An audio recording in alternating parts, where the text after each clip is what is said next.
Good morning.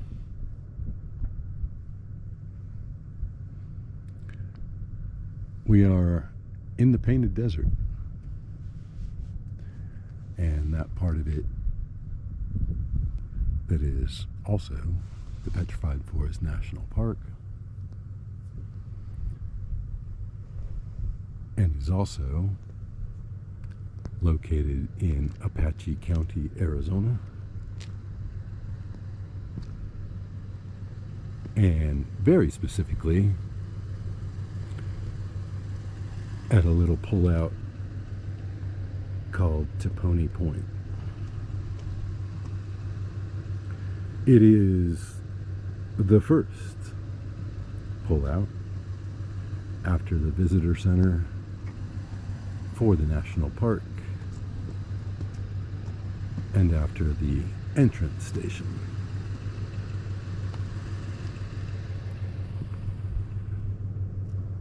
I'm not here today as a tourist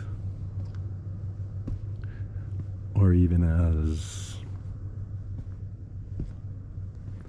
a local out for the day, though I am that.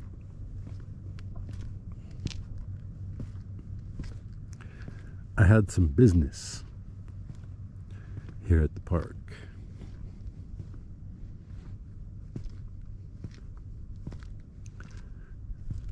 I'm trying to talk them in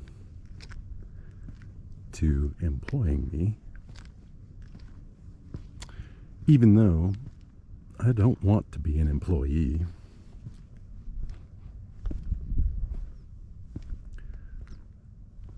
And even though were I to become an employee, I sure as hell wouldn't want to do it for the 40 hours a week that the job position announcement specified.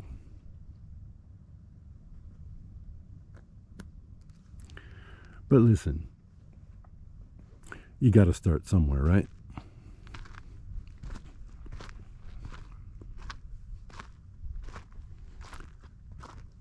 $40 hours a week would mean paying off a bunch of credit card debt and maybe solving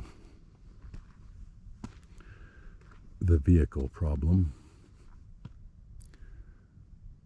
since working here and living where I live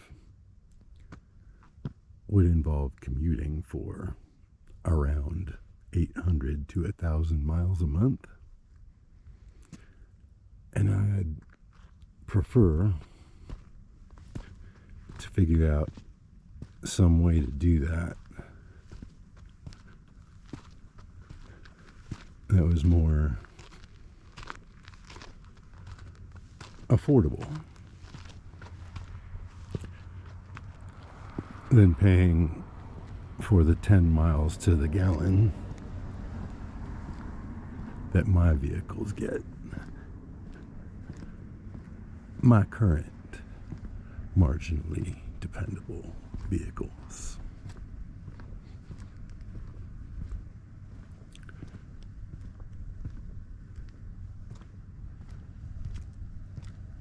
The most exciting thing that selling off 40 hours a week for a while would buy me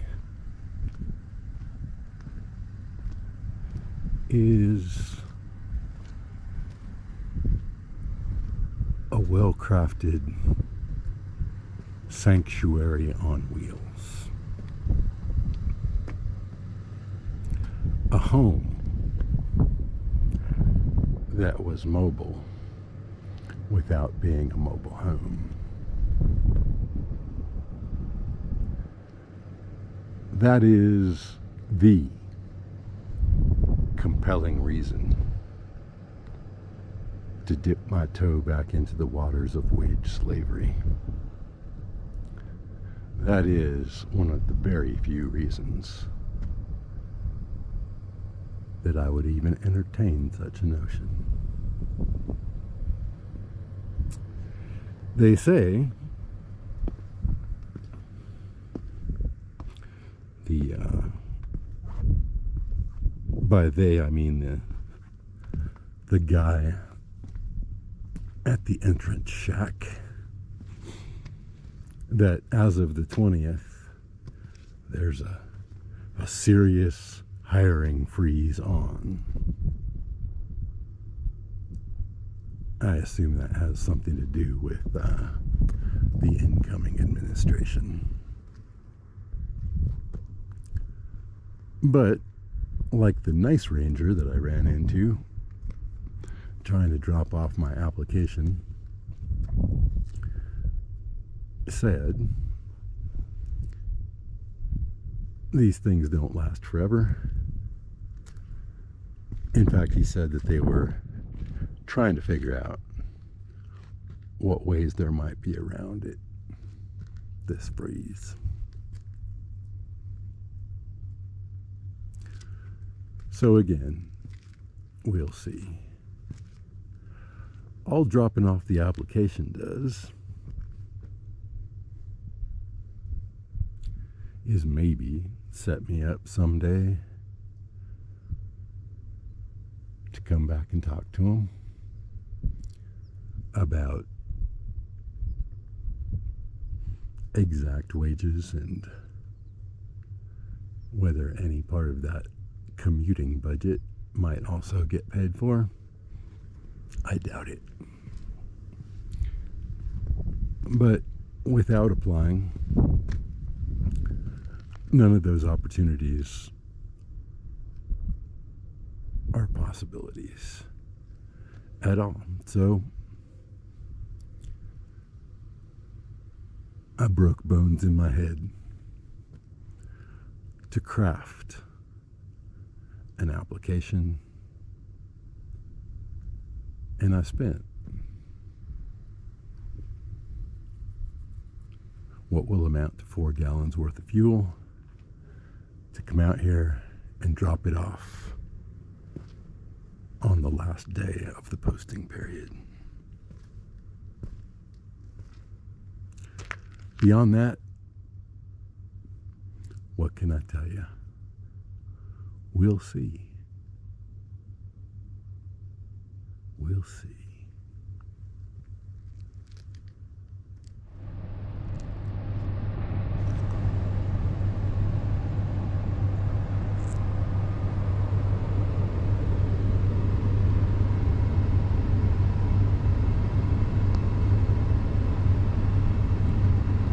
I'm going to drive the whole thing today.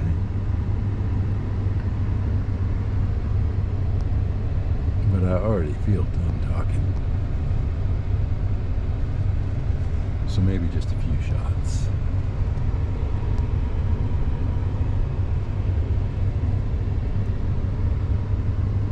Unless, of course, I get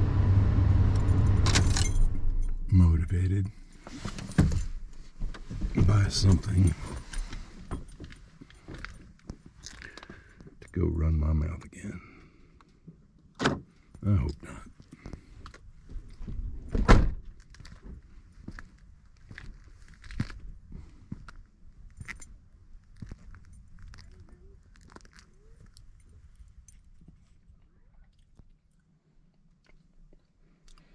This one is called Hojo Point.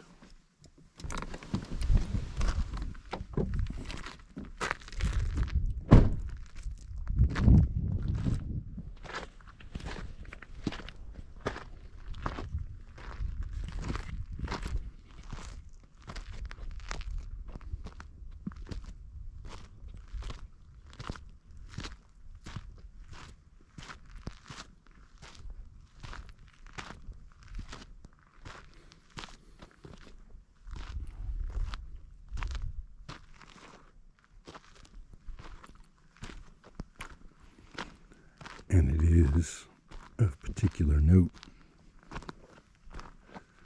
mainly because it overlooks, in this direction,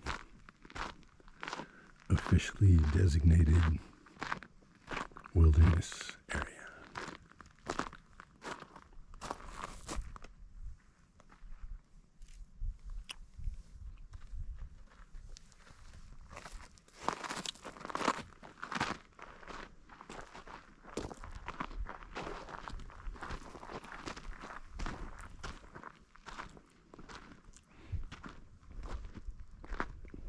It's a bit odd that it is ever so slightly more crowded here than it is in my unofficial, undesignated wilderness area that I've been walking in most regularly of late.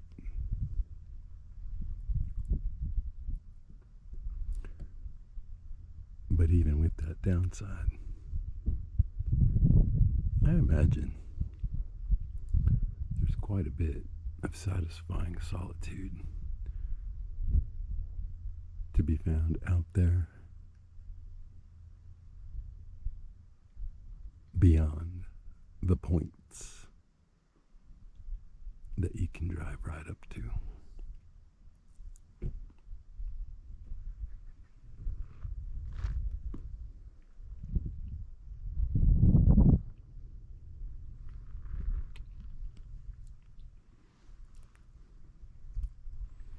So that'd be a perk.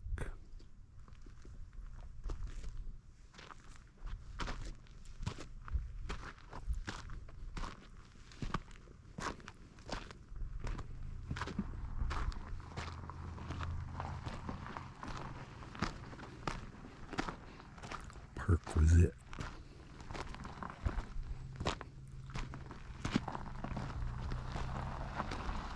Of getting paid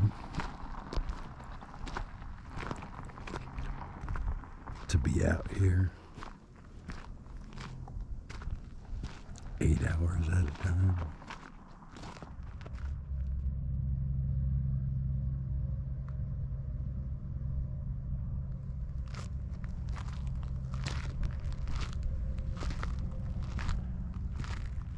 The remains of a 1932 Studebaker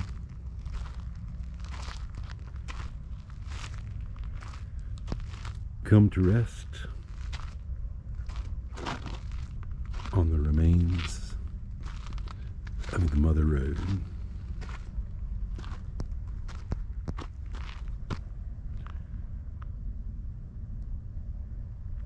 Which once ran along that line of telephone poles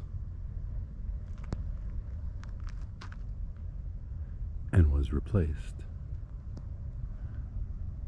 by the interstate road that you can see in the background.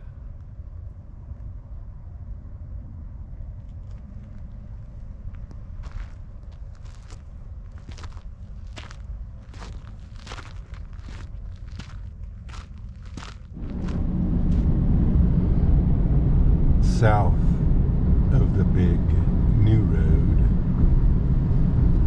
and the old road on the Petrified Loop Road, we cross the tracks of the Burlington Northern and Santa Fe.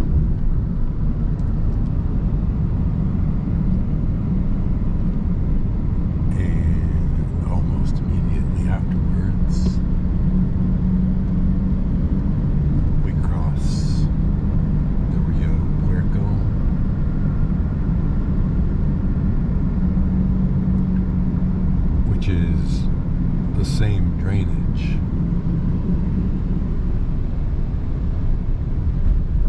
that regular viewers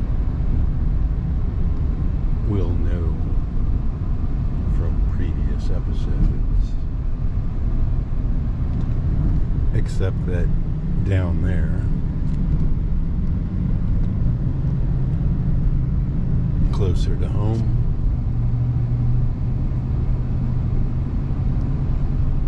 it gets relabeled after its tributary creek, the Little Colorado River.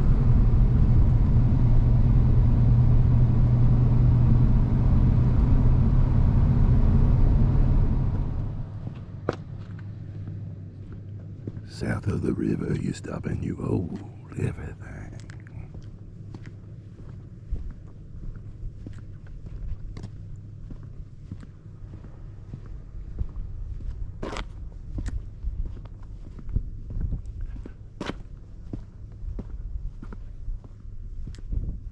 This is maybe the midpoint of the Petrified Loop Road.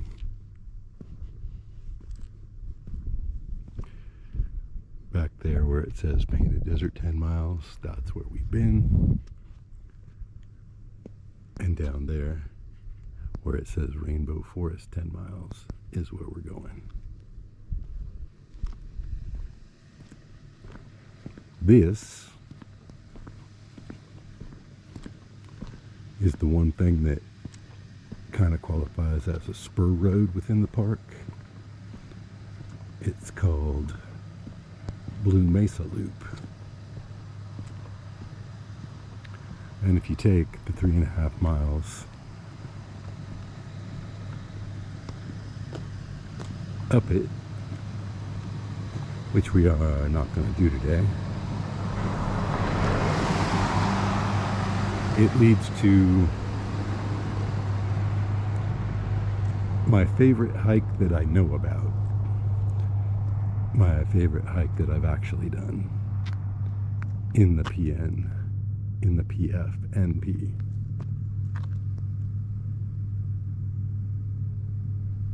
But that's a topic for another show.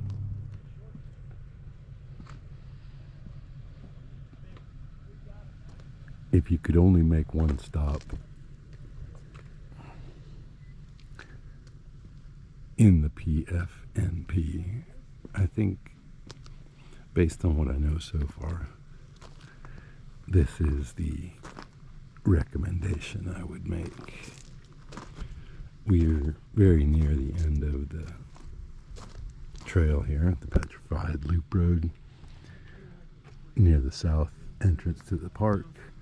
And this is called the Rainbow Forest Museum and Visitor Center South.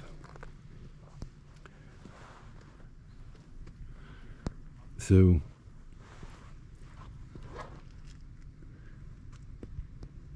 from home, current home, to the headquarters up there on the north end is something rather like 26 miles. From that headquarters to here is something like 27 miles, with another 3 left of the park before you get down to 180, US Highway 180. And then from there, it's something rather like 18 miles back to the ranch. So my first thought after actually putting in my application was that the smartest thing to do might be to buy a car that got really good mileage, like one of those tiny Toyotas that gets 50 per.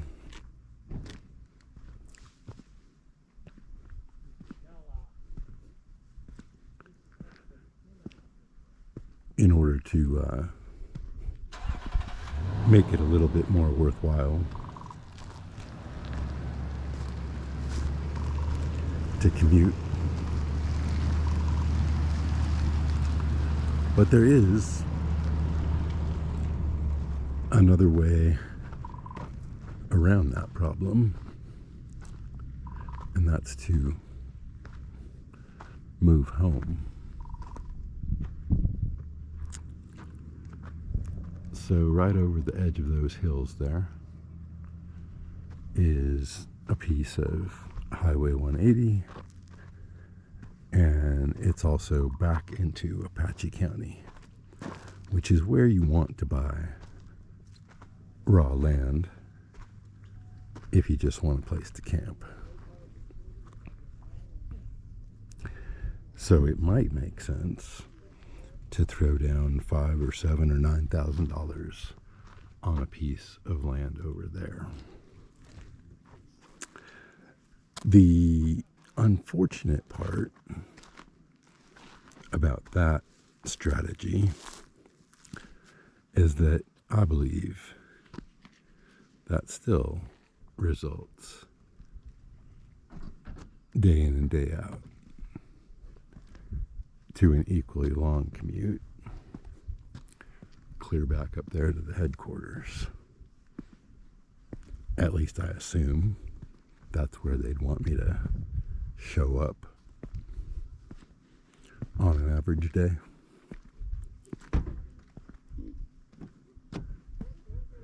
So buying raw land in Apache County might make a little bit more sense if it were between the north entrance to the park and the twin towns of St. Sanders and Chambers, 22 miles up the road from the north entrance to the park. Of course, that means you're buying raw land along the interstate, more or less, and that's not so happy of a thought. But you know, it's very early days. I have no way of knowing whether they're even gonna call me back to talk to me. And I seriously have no way of knowing how a 48-hour-a-week employment schedule is going to hit my brain, even if I were to get hired, and just how long I could put up with that shit.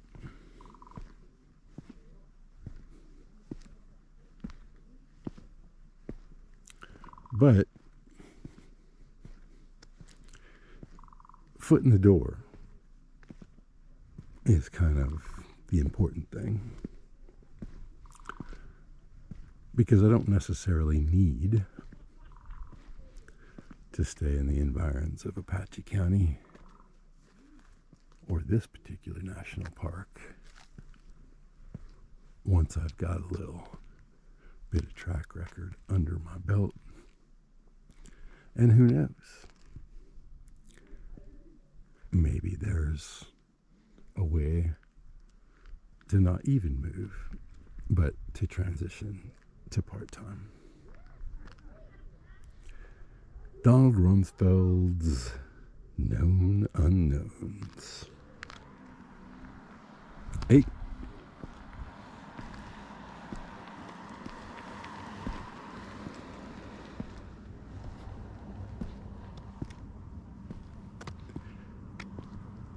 It's been a hell of a long time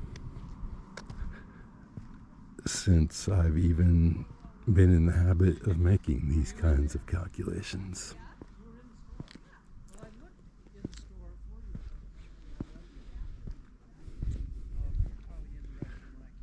So that's a new, fresh, and/or miserable experience all its own.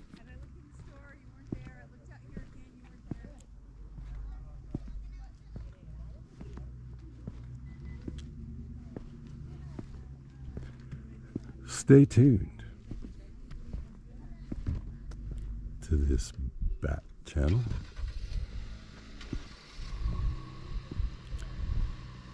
If you think you might be inclined to have any interest in updates